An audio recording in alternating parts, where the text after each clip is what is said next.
Welcome back to another episode of Beyond the Brief. Today, we're very fortunate to have Paula Mejia with us today. Paula, welcome.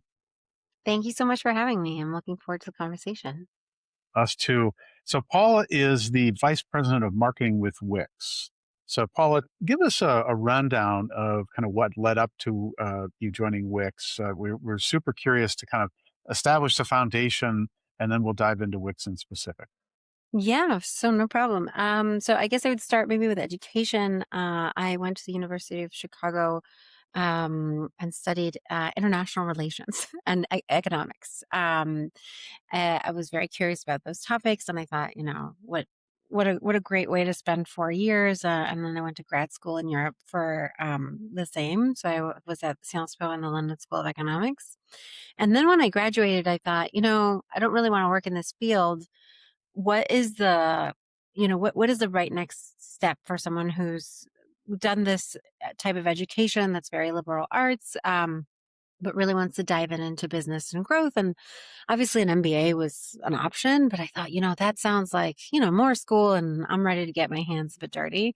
So I thought consulting would be a great way to get the type of breadth and depth with all the different types of projects that you do, especially early on in your consulting career. So I did go into consulting for a couple of years. I was at A.T. Kearney and then at a few boutique firms in London.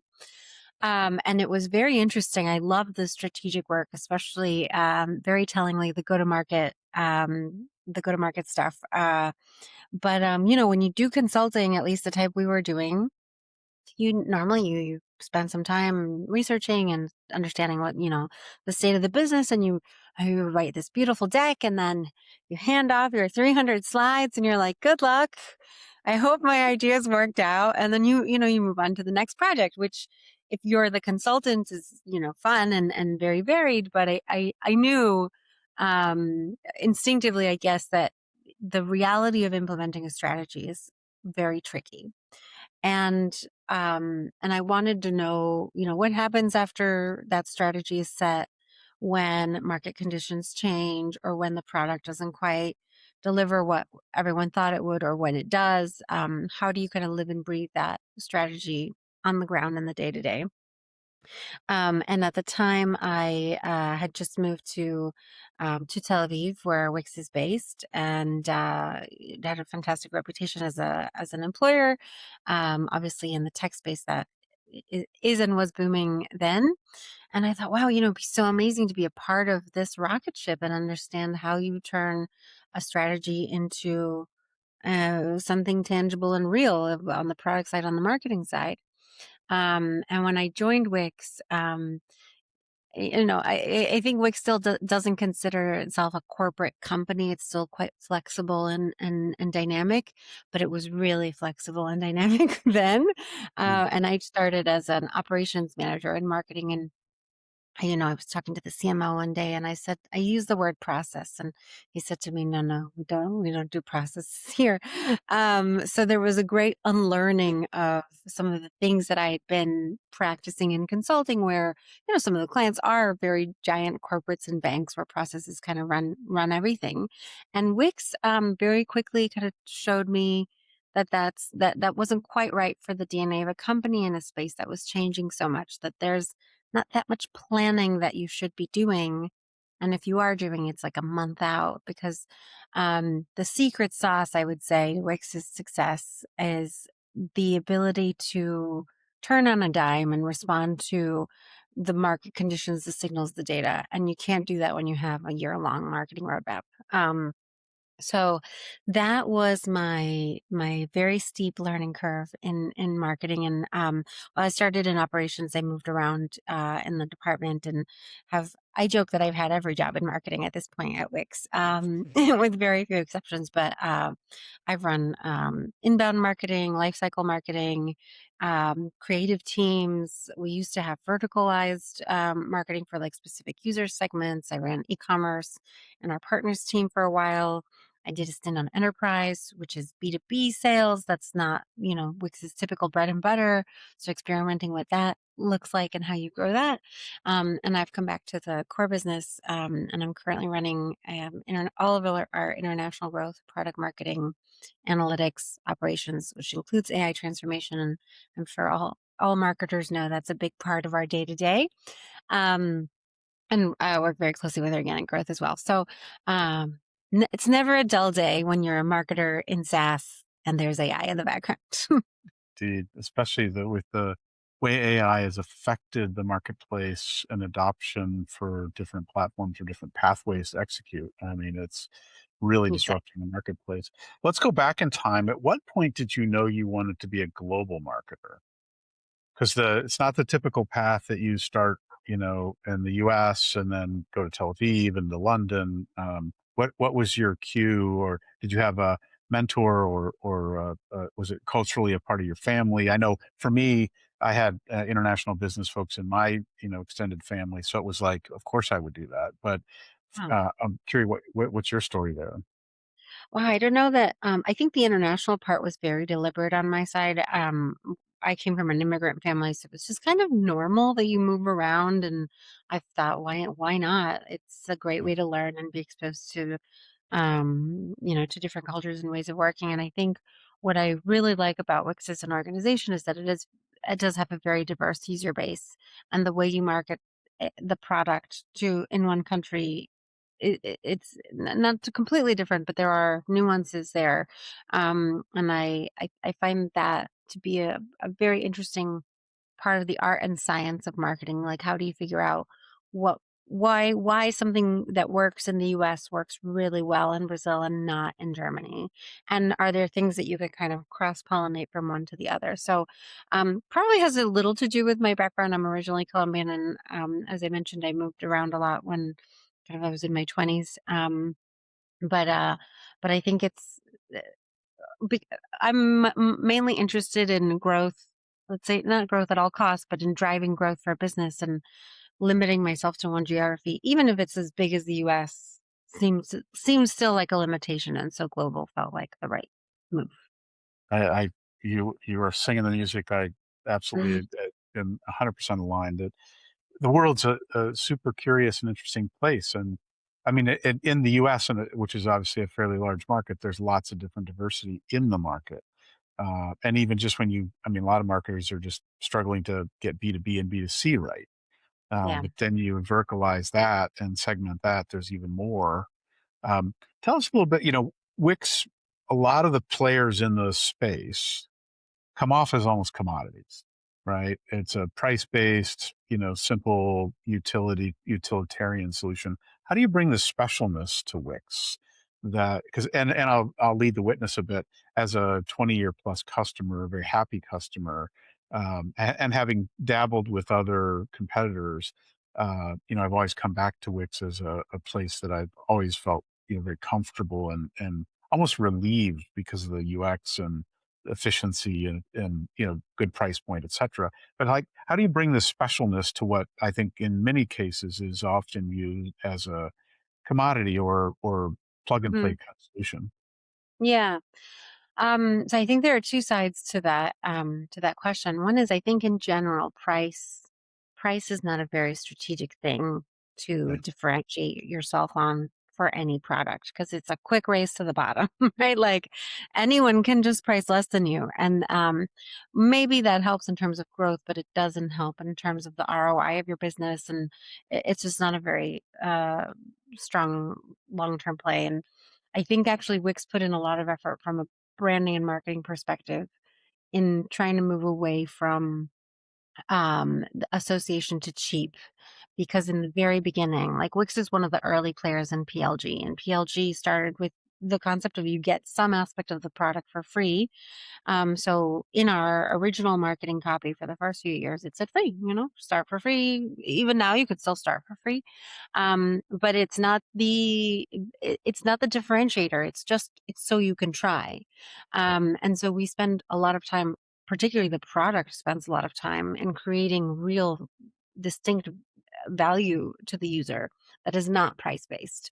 And obviously, over the years, Wix has evolved into what is that UVP, but design has always been a very strong part of our story and the thing that we're enabling customers to do, the freedom to create, the freedom to design.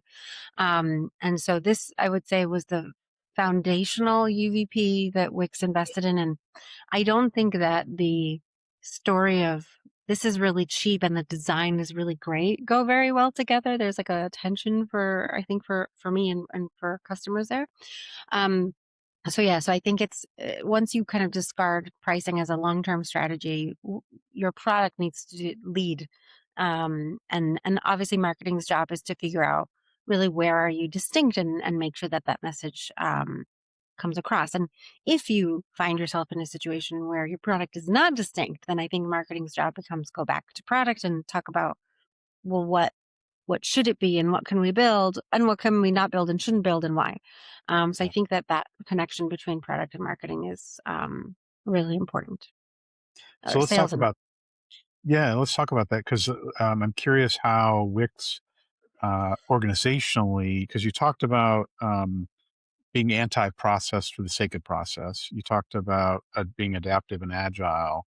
How does the organization collaborate from a sales, product, and marketing perspective? How do you glue that together so that it has the best outcome? Yeah. So I'll start with our sales team is very small and mainly focuses on enterprise and channels. It's not the bulk of the work. I'll focus a bit more on marketing. And we have very strong product marketing team in Wix that is working with product to understand exactly what we just talked about, like what is the positioning, what is the messaging, and we do also collaborate with them in understanding what is the gap in the market we're trying to fill with whatever feature or product that is coming out. And I think also because Wix is so focused on top of funnel growth, our relationship with product, I think, can be divided into two. How marketing works with product once users are already in the Wix ecosystem, because then it's a question of making sure that existing users know, oh, there's this feature that can help you grow your business, and there's this feature that can help you, I don't know, optimize your own workflows, things like that. And then there's the top of funnel growth for Wix, and not both products get treated the same by marketing, and so the relationship is different. And for those that we're saying as a business, we expect this to bring more users. The standard is not higher, but it's a different type of conversation around specifically positioning because the site building creation space, it's not, it's crowded. So you need to have a very clear offering on what makes Wix special and for who. And that also means sometimes saying, and not for these people, right? Like it's not for everyone because not every Sure. product is for everyone. And so making sure that that is a very healthy and honest conversation between us and product. And I think we do hold each other accountable, on how to elevate both sides. So I think that that's mainly how it works. And then maybe I will get into a little bit more granularity. Like I mentioned, because Wix's product is so broad, there are some product marketers that work more closely with specific product teams that are associated more with like our bigger verticals. And that helps having that consistent relationship there. Got it. So, from an analyst perspective, having worked in SaaS both on the agency side but also on the client side, um, we especially when we were trying to create a new category or redefine a category that was starting to get stayed, there was this tension of how do you help them see what that looks like? How do you help them relate to your brand in a new and fresh way because of the real, evolution that's either happening because of the marketplace or what you're doing? From an analyst perspective, with Forrester, Gartner, and IDG, and those kinds of folks, how do you? Is there a conscious effort within marketing and product to support an understanding of where you fit in the ecosystem and where you're going? Not really. I think Forrester and Gartner are amazing partners for the B2B enterprise Yeah. type SaaS companies. Wix's customers are not on these reports.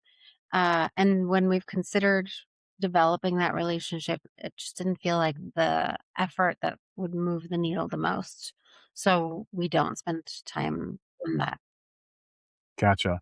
That's interesting. So, but from a consumer perspective, are there places that you do cultivate? I mean, obviously, from a press perspective and just a organic, earned media perspective, I'm sure you're doing stuff. But are there kind of signature partners in plays there that you're consciously cultivating on an ongoing basis? I would say that the consumer equivalent of a Gartner is how you appear on Reddit, how you appear on Trustpilot. Yeah, And now, obviously, how LLMs are surfacing brand sentiment. yeah, So I think actually developing relationships with the analysts is incredibly complex and it's like its own skill. yeah. It, um, but I would say there's also a challenge in doing the consumer version, which is it's everyone who's ever interacted with your brand, and sometimes people who haven't interacted with your brand have made an assumption about it and are just very vocal on this platform, and it's getting picked up. So how you manage brand sentiment is definitely um, something that's extremely important for us and will continue to be because of the type of training large language models are doing on there. And that's, we haven't gotten to that. I'm sure we will, how organic growth is changing. And there's some things that where you used to be able to more directly control what was written on your page or even the types of yeah, press releases you would do. Now, there's a whole world out there educating people on what comes up when someone prompts an LLM about something related to your product, and you want it to come out exactly like the positioning that you had planned for your marketing. So it needs to all be very orchestrated and deliberate. yeah. I'm curious. Do you have or tell us about, because I'm going to ask it as a question, just with the assumption that you have a pretty strong program, which I think is a safe bet. We see brands, especially like yours, um, having a social proof program that's very thoughtful and integrated and ties to the media market, et cetera, but it's actually integrated with the full comms plan. What's that look like for you guys, and how do you continue to evolve that as the marketplace evolves? We spend a lot of time and creative energy working with users to do user generated content. So many times users kind of create things on their own, and then it's a question of like highlighting things that are already happening. And that's great. It's very organic and nothing about it feels forced. And other times we find users who have, let's say, a very successful business built on Wix, but they're not, the way they run their business is obviously not promoting Wix because they are trying to grow their own business. So we in a sense, partner with them and tell the story of their success, which in turn helps us because it shows what you can do on the platform. So we have a team of people who spend a lot of time doing just that, getting to know users, understanding who can tell that story, and then putting together creative that allows them to shine and like I said, mainly do most of the workforce in that sense. Um, yeah. I'm curious from a audience perspective, how do you kind of titrate the market, and do you have a, I'm sure you have a framework, but on a simple level, can you kind of share how you break down the ICP across the kind of core segments that you focus on? Yeah. Wix is ICP. First, we don't use that term internally, Okay. which is funny. It's funny for a marketer not to use the concept of ICP, but it's mainly because of the breadth of Wix's offering. Yeah. When Wix was created, most of the problem it was solving is, how do you create a site in an intuitive way that showcases your brand in the way you want. And this is a very broad. Uh, the ICP for that is very broad. It's could be a lawyer running their own practice, or it could be a teacher who on the side sells, whatever. So it's a very very broad audience. And so what we decided was to focus much more on the intent to create a business online. Like that was the main. I Let's call it that. Instead of the ICP, this is what we use. Um, And so we still use that, right? Who is trying to be present online and grow their business.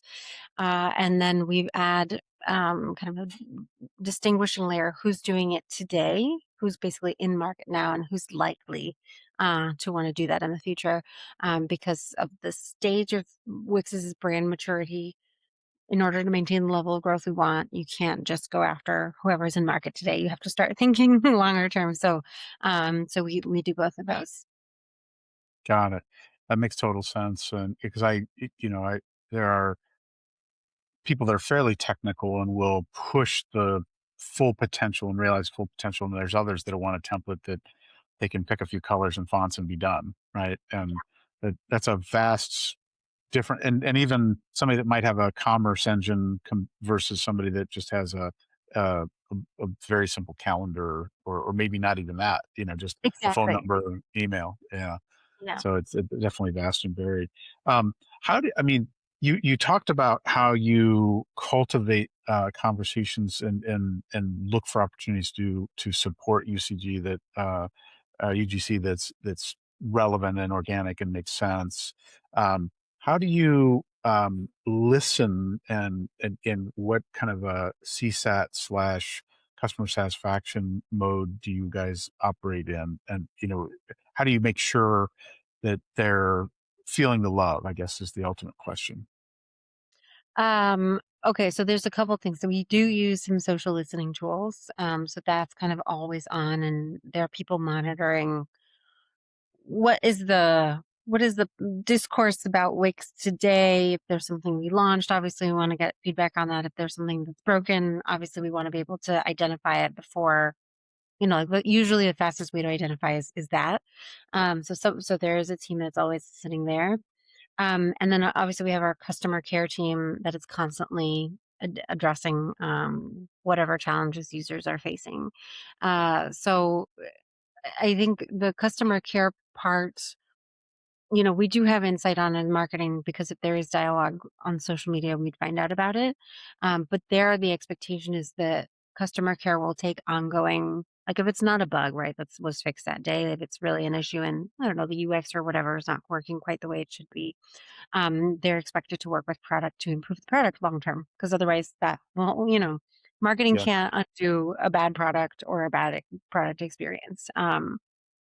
So that is, I would say, the way we try to show the love the most is by giving users a product that they love, right? That would be the company priority.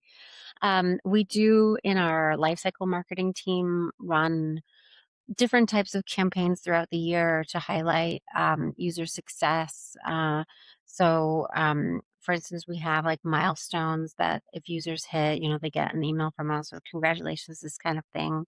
They feel, I guess, small from the outside, but if you are a user who just made their first sale or their 100th sale, n- getting that extra pat on the back usually has a strong sign. And we have we've also noticed also that in terms of positive customer care experiences, they tend to translate also into positive reviews online. So everything is connected, right? Even if no one single person is connecting all the dots, at the end of the day, the user experience is quite connected to brand perception and how and what we're able to say about the product. Yeah. Do you have any signature annual customer events or um, uh, uh, like advisory groups, either product oriented or otherwise? We do definitely do advisory groups with users. Also with depending on which product we're talking about, if it's a new product, typically we'll go more towards the user doesn't exist yet. So we'll go to influencers or people who are very well respected in that space and bring them on board as design partners. We don't do really anything on a recurring annual basis. Because of what I mentioned, that we're extremely dynamic. So what was true one year might not be necessary for us the following year.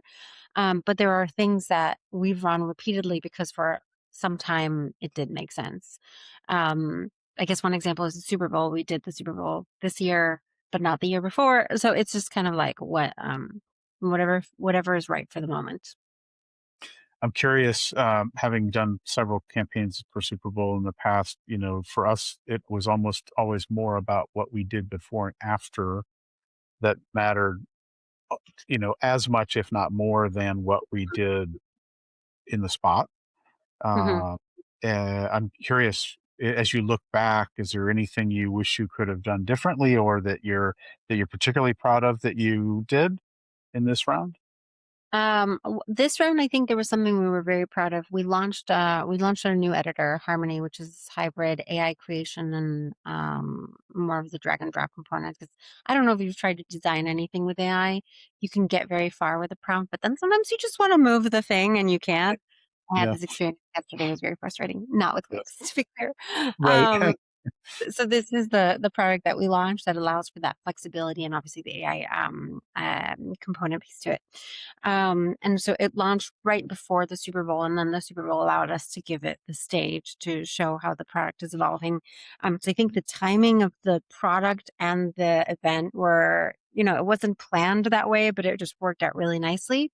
And Mhm. one of the things that at Wix we hadn't really figured out how to do at scale was EGC. And for this Harmony campaign, we were able to orchestrate a lot of employee advocacy around it, and I think it really did help amplify social media coverage, not coverage, but social media engagement around the content of the ad itself.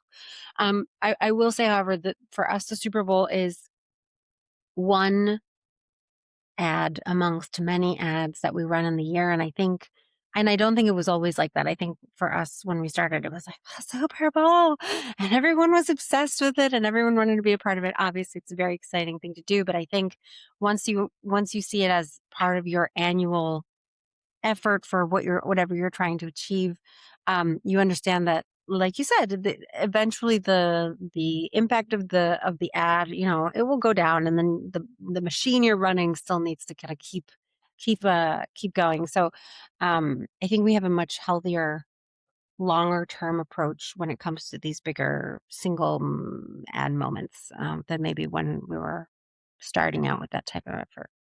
Well, I love that because Harmony hits on the point you made. Yeah, I think everybody's using AI in some way, shape, or even if they're not aware they're using it, they're using it, right? It's Yeah, in so many things. But the discrete ability to get graphic elements that are what you're looking for, most of the tools are not there yet. And so that poignancy of, I yeah. just want to move this a quarter inch to the right. Right. And you can ask as nice or as you can prompt yourself to death in a lot of the platforms, and it's just aggravating. So it really hits on a natural pain point there. Um, Tell us about the other products, because you mentioned Harmony, but what are your other kind of central products, just so we make sure we cover those quickly? I mean, Harmony is the editor, but Wix offers all the business applications that are available through whichever editor you're using, whether it's the older drag and drop editor or this new hybrid one. So that would include your business applications. That's um, e-commerce, general commerce, so not necessarily a physical product, but digital products. Um, it allows you to do bookings. So if you, let's say, run a fitness center or you teach, you're able to like basically sell your time. We have CRM and all sorts of marketing solutions built in so that you can really manage that business. That where the front end is the site. All of the back end part is you're able to manage through there. So these are the main areas. We also offer Wix. Wixel, which is a design solution that kind of allows you to do more around design, not necessarily on the site, but maybe image creation, slide creation, all so that you're able to better promote your business. Yeah, and then we're always cooking up other things. So stay tuned. Absolutely. Um, in terms of gathering insights, strategic insights that you build into the work, what are some of because you mentioned that you're not a process organization, but what are some of the kind of go-to ways and spaces that you use to do that? And then are there any examples where, I mean, beyond the brief, the kind of impetus of beyond the brief is we write these things called briefs or plans. Inevitably you get into the work and you're like, it's just not there yet. And then something comes up and you build on that, and it becomes even stronger. Are there any stories along those lines that you'd care to share? I mean, there's so many. It's hard to it's hard to Right. pinpoint, right? Because we're not so process oriented. A lot of it kind of bubbles up, which sounds kind of unstructured, but it's not. I think for the main thing we look at is data, right? Data is the absolute driving force of everything we do. Um, there are many things right now in terms of consumer marketing where attribution is actually declining instead of increasing.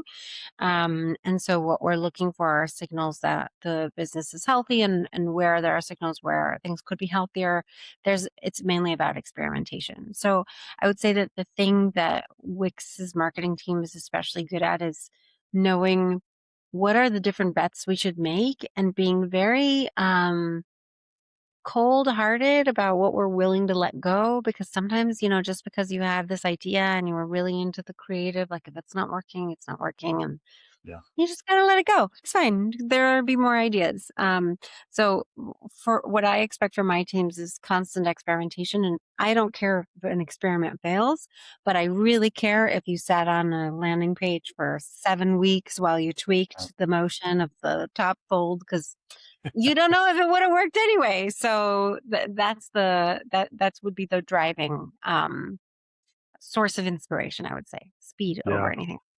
Well, so a couple of areas there I'm curious about. So A/B testing, it's ironic because lots of organizations do it, and certainly there's value in it. But with 1 and 7 actually performing positively, I mean, no other aspect of business do we allow a 1 and 7 performance rate. So what do you do to accelerate that and get the best value from it?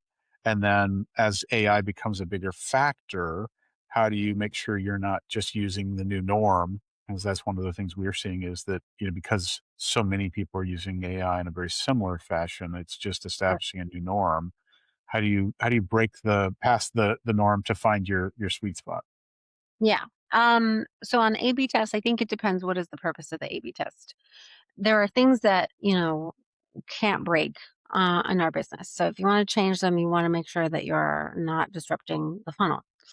And there sometimes the purpose of the test is not, oh my gosh, let's see if I can improve this 30%, but like I really need to update the overall positioning of Wix on our homepage that gets millions of site visits every day. And I want to make sure I didn't break it. So I do an A/B test to do that, or we call those defensive tests. So those they we have to do those, kind of to put those guardrails in. I think there are I think you're right that there's a habit sometimes of testing for the sake of testing, because motion and movement feel like similar things, but they're not. And I think we're pretty strict about understanding, like I said, the why behind the test. And if there's a really good reason why to test something, then let's do it. I will say that AI makes creation much easier, much faster. So the cost associated to running the test is going down, right? Because it used to take more time from a person to design the whatever, and now you can kind of do it more or less and then much faster. But yes, there's an issue with like the averaging out of the assets. We spend a lot of time educating our agents in the Wix brand. And we also have, um, a really amazing brand marketing team who is, I don't know what the word is. I think there are brand marketers and there are data marketers, and I would definitely put myself on the data side. But I have to have my brand marketer next to me because I'm like, get it out. And they're like, no, it needs to still feel and breathe like Wix, because otherwise we average out. So there is I think we balance each other really nicely there. If it was just me, we might have that problem. But luckily they're there to keep us keep the brand alive and inspired and evolving. Well, Paul, I give you credit for being self-aware of that side of you because a lot of data-informed marketers struggle with that, right? And the struggle is real. I mean, because you can see the numbers, and yet the why is often, I mean, people in the end are using their analog senses to make decisions and then rationalizing them through whatever kind of madness they might have, which Exactly. is a combination of socialization, culture, education, and a million other factors. and a good brand marketer can help, you know, guard that and also still be iterative, right? And the best Mhm. brands have conversations that are ongoing and additive, not repetitive and, kind of trite. And that's really the magic of it.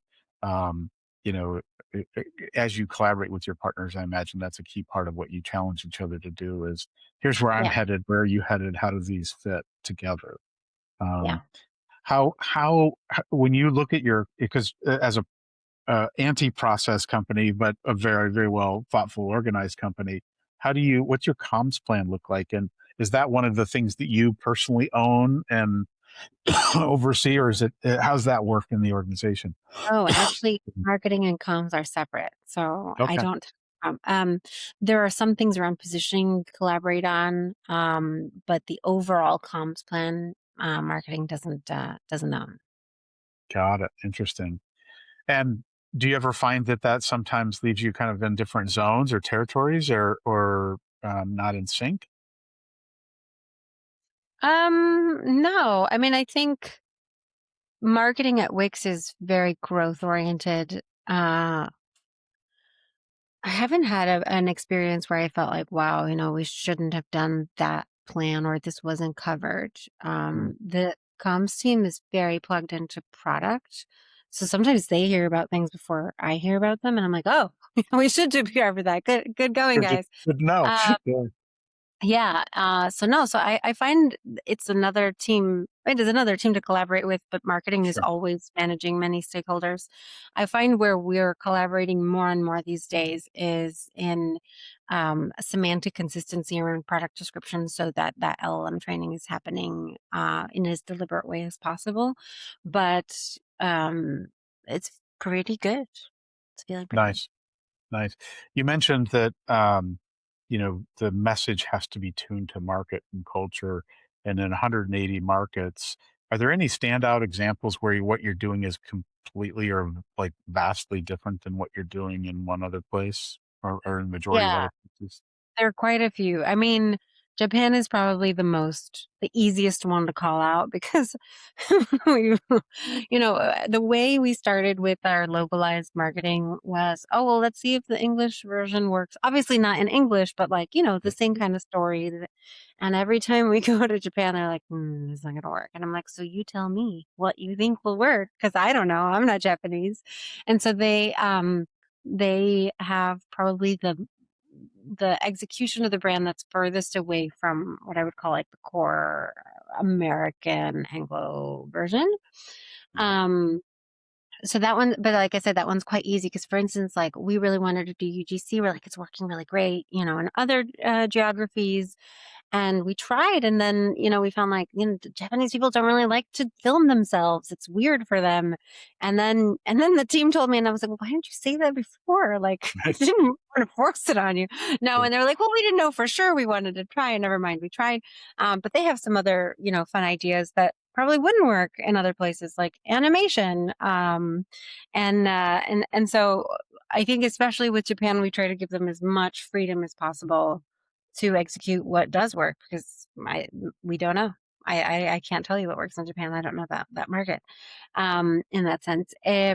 Other things we see in Europe are a lot of concerns over security, liability, accessibility, all these things that in some parts of the US you do find more awareness of, but it's never the selling point. Whereas in Germany, you have to our entire, like, homepage is different. It's just built around, like, ensuring trust and I've always found that difference quite interesting because culturally, I wouldn't say that they're so far apart, but in this sense, yes. No, that's interesting. Yeah. Um, what's d- because you're growth oriented, is there and really in the majority of your business is direct to consumer or with consumer. Uh, what's your partner program look like? And is there a B2C side that has like an affiliate or partner entry point that you collaborate with?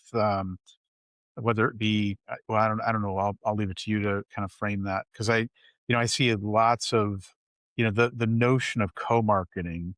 where 1 + 1 = 5 sometimes, when done right, when it's really complementary. Although there's times where the brand affiliation can also suffer if the organization takes a hit either on the market or, product wise or security wise or whatever. Um, are there, and does that partner program kind of break down by vertical? Is it like, education and law and healthcare? Just curious how that looks for you guys. Yeah. So we do affiliate marketing, which I don't think is what you're referring to. You're talking Yep. about really business to business partner. Okay, so Yep. we do channels partnerships with a few companies, and there it's more like Wix and LegalZoom partner together because if you're opening your LLC, it probably means you have an intent to open a business. Why not open it with Wix? Um, I would say that like those types of partnerships do really well. The ones that we tried in the past and it was like not really 1 + 1 = 5. It was like 1 + 1 didn't hurt anyone, but didn't help, Right. were, more like traditional co-marketing where, Wix happens to offer something in its workspace, or like payment solution, but sending out an email to all our user base that we now offer this specific payments provider didn't really help adoption in a significant way for that provider and also didn't help Wix grow. Mm. Um, so we don't do that so much anymore. We really try to do more like strategic deals with other businesses where where there's an affinity in terms of the user and those do help. But like you said, the combination of the two businesses has to be really right. Otherwise it's just, not needle moving, but not hurting. Yeah.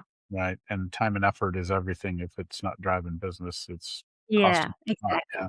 Even if it's not a Exactly. media expense, right? Um, Right.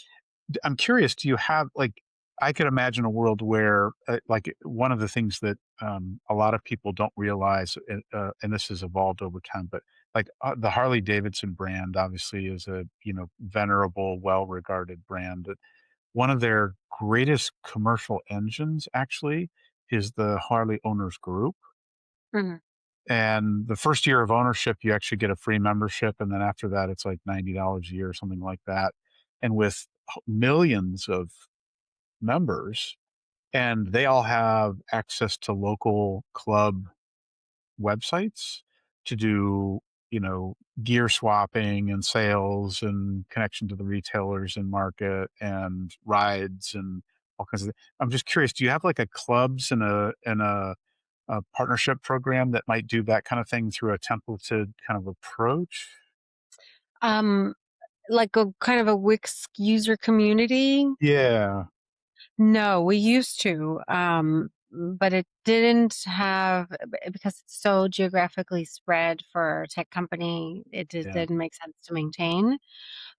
So we have our Wix studio, right, where it's more for agencies. Um, there we do have community efforts, and we find that also their challenges tend to be similar because the Wix audience is so broad. Like I'm trying to sell my fitness, and you have a art portfolio. Like the thing we have in common is this SaaS platform, but we don't really need to hang out, right, to talk about it. It's quite right, like whereas with Harley, right, it's a passion, it's a hobby. You probably make friends there.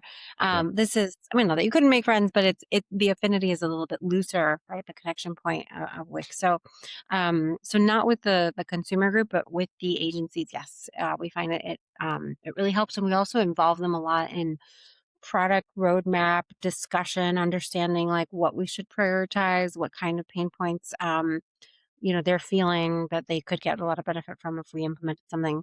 And having that community there provides a certain amount of like not consistency, but like clarity of signal to the product group as well.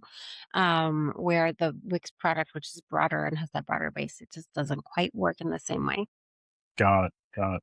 So let's now turn to the inevitable conversation everybody's having around AI and the influence of LLMs and stuff.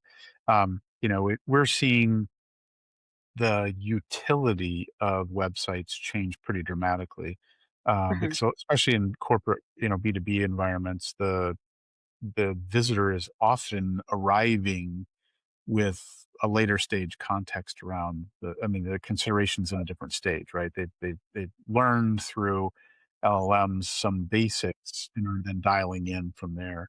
I'm curious where you guys sit on that philosophically. Like, how are you supporting the evolution, and how, from a tool set perspective, are you supporting, whether it's the LLM.text context for sites and Yeah.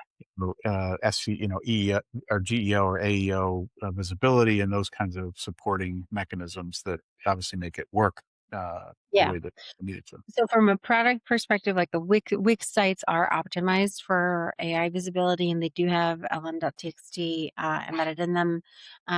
In the product itself, we have an AI visibility tool that helps you track for specific prompts how you're ranking and what kind of questions are being asked about your business. So this type of thing is something that, we feel very strongly our users should know about and be equipped to succeed in. And likewise, we know that the nature of search and organic growth is changing. So maybe 3 years ago, we evolved our, was only our SEO team now is SEO and geo team, Mhm. and they collaborate very closely because you know, it's not the same, but there are very similar components to it that require that collaboration. So um, a lot of it is around the right keywords and the right semantic structure to be reflected on both.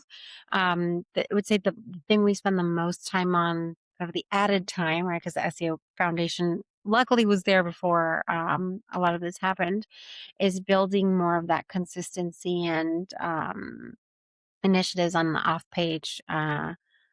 Channels. So investing in Reddit, investing in Wikipedia, investing in more encouraging users to leave reviews, things that, before you could have just, built your page machine and gone to bed until Google changed their algorithm. But, now there's this additional complexity layer. But yeah, we spend a lot of time thinking about what that is doing for discovery in the funnel. But, I would say the good news, the foundations didn't change, right? It's almost like we have a little bit less visibility in the education part, where before people would go to a blog to become educated on dropshipping, and then they would like, oh, Wix offers dropshipping, and that would be the funnel. Now some of the education's happening somewhere else, whether it's in an AI overview or in the conversation with their ChatGPT or Claude, and um, if we're doing our job right, Wix is surfaced as the relevant business for their needs. And then you don't get the volume of traffic, but you get the very high intent traffic. And so the numbers should stay healthy. And so far we are seeing that That's for this for the type of traffic we would have lost on blog, it's kind of being replaced somewhere else. that's great, and I mean the simplicity of that. And I know it takes a lot of time and effort from a product perspective to get that working right and to make it easy to use without it being, feeling overwhelming, because it's, even SEO for the average user is a lot to think about if you're really going to be advanced in trying to play offense there.